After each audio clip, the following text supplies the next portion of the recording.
मेरे से पूर्व वक्ताओं में भी बड़े उल्लेख के अंदर आपके बीच में सारी लड़ाई की बात है। हैरानी की बात है कि 2022 में सुप्रीम कोर्ट का ऑर्डर आया और दिल्ली के नतीजों तक सुप्रीम कोर्ट के आदेश पर कोई कार्रवाई नहीं हुई। सुप्रीम कोर्ट के आदेश ये थे कि लोगों की मलकियत कागजात देखकर आगे की कार्रवाई करी जाए 1992 के पीएलपी एक्ट के अनुसार, जो कि 30 साल के लिए बनाया गया था और 2022 के अंदर उसकी वैलिडिटी खत्म हो गई।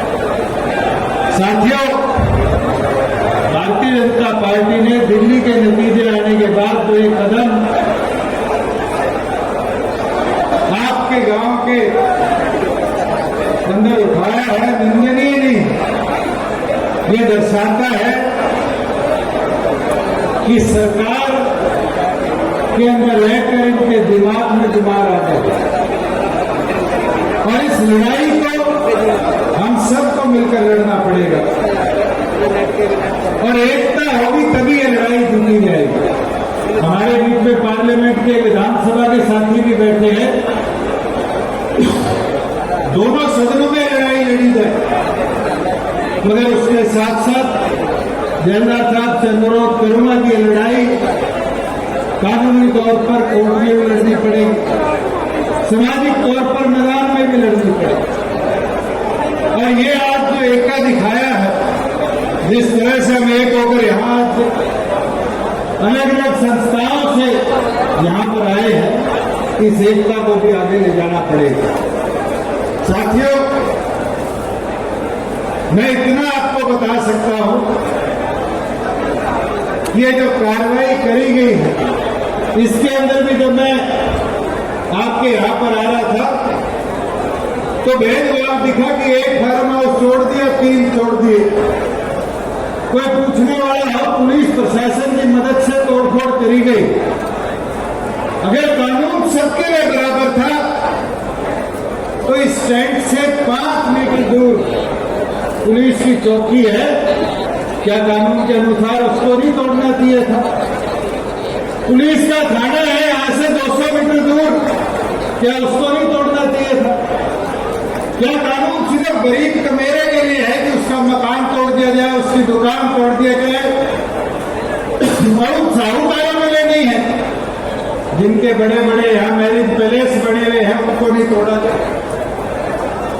तो मैं जयराज साहब से निवेदन करूंगा, इस विषय को भी लेकर समाज में आओ कि कानून भी 2 तरह से बनाया गया। मैं भी आफ्ताब जी से बात कर रहा था, वो मेरे साथ विधानसभा में थे, मैं भी रेवेन्यू मंत्री था। आपको याद होगा, गुड़गांव के एक बड़े बिल्डर के खिलाफ फैसला आया कि उसका होटल तोड़ दिया जाए, उसकी मॉल तोड़ दी जाए। क्या हरियाणा विधानसभा ने, मनोहर लाल जी ने,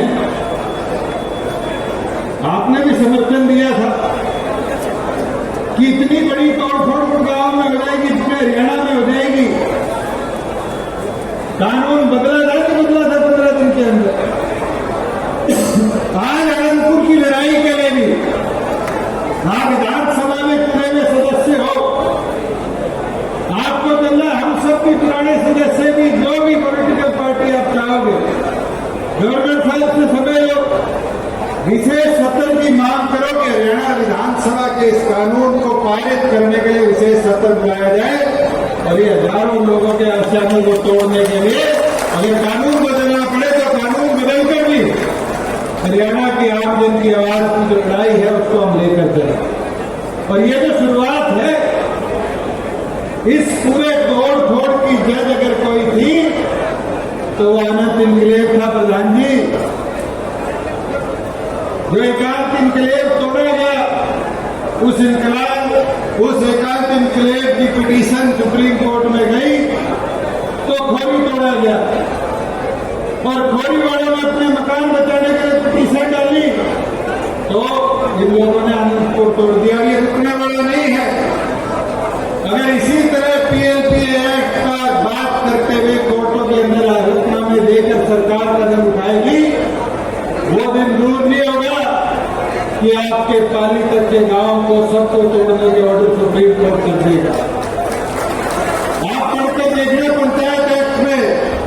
एक सुप्रीम कोर्ट की जजमेंट आई थी कि अगर साझे खाते से पंचायत को कोई कार्य करने के लिए जमीन दी गई, चाहे गौ चरान के लिए, वो पंचायत में रेस्ट करेगी। हमने उस कानून को बदला था क्योंकि गुड़गांव के हजारों लोगों के आशियाने टूटने पर आ गए थे। इसी तरीके से हरियाणा सरकार पर हमें दबाव बनाना पड़ेगा कि कानूनी परिवर्तन करा जाए। और साथ ही साथ क्योंकि पार्लियामेंट के सदस्य आ बैठे हैं, मैं आपसे निवेदन करूंगा, क्योंकि एनवायरमेंट मिनिस्ट्री के अंदर सरकार इन्वॉल्व है, आपको भी इनको लड़ाई लड़नी पड़ेगी। मॉनसून सेशन आने वाला है, इस तैयारी के साथ आपको भी जाना पड़ेगा कि पीएलवीए की आर्ट लेकर फॉरेस्ट विभाग जिस तरीके से कार्रवाई गरीब कमेरे के खिलाफ करता है, उस कार्रवाई को भी तुरंत केंद्र सरकार रोकने का काम करे। और हम एकता दिखाएंगे तो जीत हमारी पक्की होगी।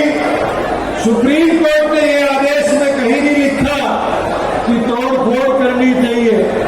सुप्रीम कोर्ट ने यह आदेश में नहीं लिखा कि गरीबों के मकान जो 30-30 साल पहले से बने हुए हैं उनको तोड़ना चाहिए। सुप्रीम कोर्ट ने तो मात्र ये लिखा था कि अगर फॉरेस्ट पर किसी का कब्जा है और जमीन की मलकियत 30 साल पहले किसी प्राइवेट आदमी के नाम बोलती थी तो उसके ऊपर कार्रवाई ना हो।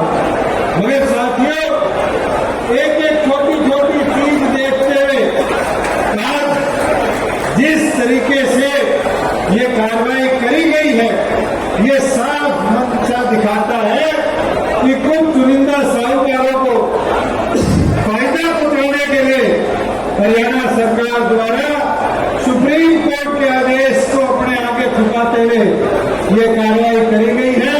मैं तो दोबारा हमारी पार्टी जननायक जनता पार्टी की तरफ से आपकी इस लड़ाई में पूरा आपका साथ देता हूं। जर्नल साहब, जहां हमारी जरूरत मिलेगी, आपने आज आने का आदेश दिया, हम आज आपके बीच में है।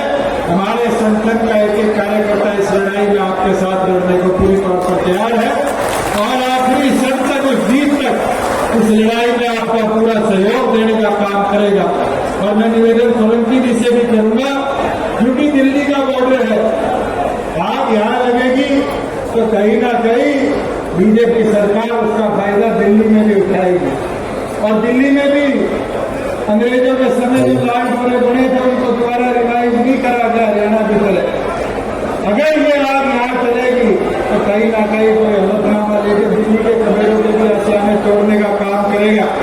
और 4 दिन पहले दिल्ली के भी एनवायरमेंट मिनिस्टर ने ध्यान दिया था कि हम कार्रवाई करेंगे, कहीं ना कहीं ये लोग उसका फायदा उठाना चाहते हैं। मैं तो आप सबसे निवेदन करता हूं, चाहे तगेश साहब हो, चाहे दीपेंद्र जी हो, चाहे हमारी बहन इकरा आई है, आप सब मिलकर इस लड़ाई को हर उस मुमकिन मंच तक लेकर जाओ कि हमारे मेरे वर्ग के एक गरीब आदमी का आशियाना आने वाले भविष्य में ना टूटे।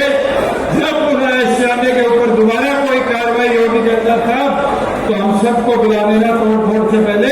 अगर हम यहाँ मौजूद होंगे तो आपके बीच में खड़े होकर इस लड़ाई को आपके साथ लड़ने का काम करेंगे, चाहे इस लड़ाई में हमारे खिलाफ कितने पर्चे सरकार करने का काम करे।